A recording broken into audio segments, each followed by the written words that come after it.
I don't know how many times over the last 12 years I've stood at this door and welcomed people into church. And I cannot wait for the day when I get to stand here and welcome you back into the church. And I'm hoping that that time will be soon.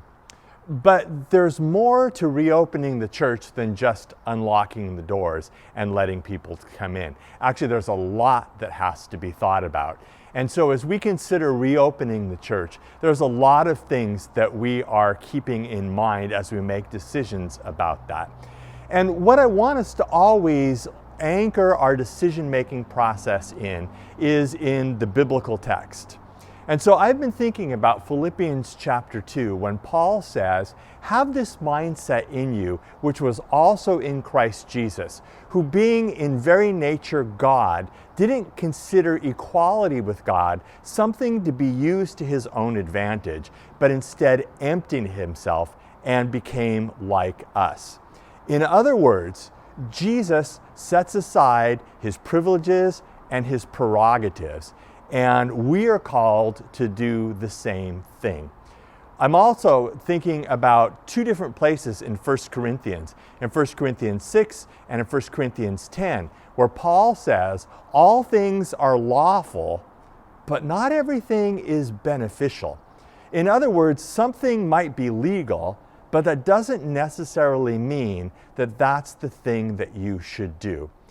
And at the forefront of our mind shouldn't be the question, what does the Constitution permit me to do, or what is legal? At the forefront of our minds as Jesus followers, we should be asking the question, what does the cross compel me to do? Which means that we might have to set aside some of the ways that we would like to see things happen for other people. We still have vulnerable populations. We have families with kids. We have maybe 750, 1,000 people who call this church home, and everybody has a different opinion about how we should do things.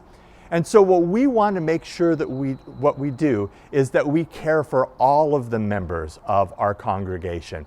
And one of my goals is that the day that I get to stand here and welcome you into Central Campus, or the day that Mark gets to stand up and welcome you into North Campus, that the way we have done that makes you say, ah, they did this thing right. They made the right decision. That's what we're shooting for. And so at the very least, we will always do what is the minimum that the government permits us to do. And as I'm shooting this, gatherings still are not permitted. We will keep our eye on that. We will keep our eye on other things that are happening, and mostly we will keep our eye on what Jesus compels us to do and what would be loving for us and for our entire community. In the meantime, as things loosen up, we do have some plans. Like I'm looking forward to maybe having outdoor services on the lawn. I think that that is a very real possibility that we could start during the summer. There's some things that you could do. Once gatherings are permitted again, if you would love to get together with some of your friends, why not have a party at your house and watch the church service together? You could have, food, you could have your friends over, your small group or something like that. People who want to be together could get together, and you can self-select for that.